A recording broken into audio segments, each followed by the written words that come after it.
എല്ലാ മാന്യ പ്രേക്ഷകർക്കും മൂവി ടോക്സിലേക്ക് സ്വാഗതം.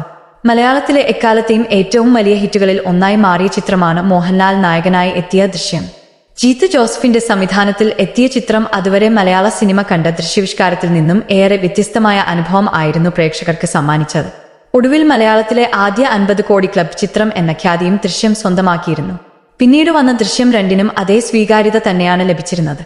കേരളത്തിൽ വൻ ഹിറ്റായി മാറിയ ചിത്രം ഹിന്ദി, കന്നഡ, തെലുങ്ക്, തമിഴ്, സിംഹള, ചൈനീസ് തുടങ്ങിയ ഭാഷകളിലേക്കും റീമേക്ക് ചെയ്യപ്പെട്ടു. അവിടങ്ങളിലും ചിത്രം ഹിറ്റ്. ഇപ്പോഴിതാ ദൃശ്യം ഹോളിവുഡിലേക്ക് റീമേക്ക് ചെയ്യുന്നുവെന്ന റിപ്പോർട്ടുകളാണ് സോഷ്യൽ മീഡിയയിൽ നിറഞ്ഞു നിൽക്കുന്നത്. 2013 മോഹൻലാലിനെ നായകനാക്കി ജീത്ത് സംവിധാനം ചെയ്ത ദൃശ്യം റിലീസ് ചെയ്തത്. ജോർജ് കുട്ടി എന്ന കഥാപാത്രത്തെയാണ് മോഹൻലാൽ അവതരിപ്പിച്ചത്. ഇയാളും ഭാര്യയും 2 കുട്ടികളും അടങ്ങുന്ന കുടുംബത്തിലേക്ക് അപ്രതീക്ഷിതമായി ഒരാൾ കടന്നുവരികയും പിന്നീട് നടക്കുന്ന സംഭവ വികാസങ്ങളുമാണ് ചിത്രത്തിന്റെ പ്രമേയം. കേരളത്തിൽ വൻ തരംഗമായി മാറിയ ചിത്രം പിന്നീട് ഹിന്ദിയിലേക്കും റീമേക്ക് ചെയ്തു. അജയ് ദേവ്ഗൺ, താബു എന്നിവരായിരുന്നു പ്രധാന വേഷത്തിൽ എത്തിയത്. തമിഴിൽ കമൽഹാസനും ഗൗതമിയും ആണ് മുഖ്യവേഷത്തിൽ എത്തിയത്.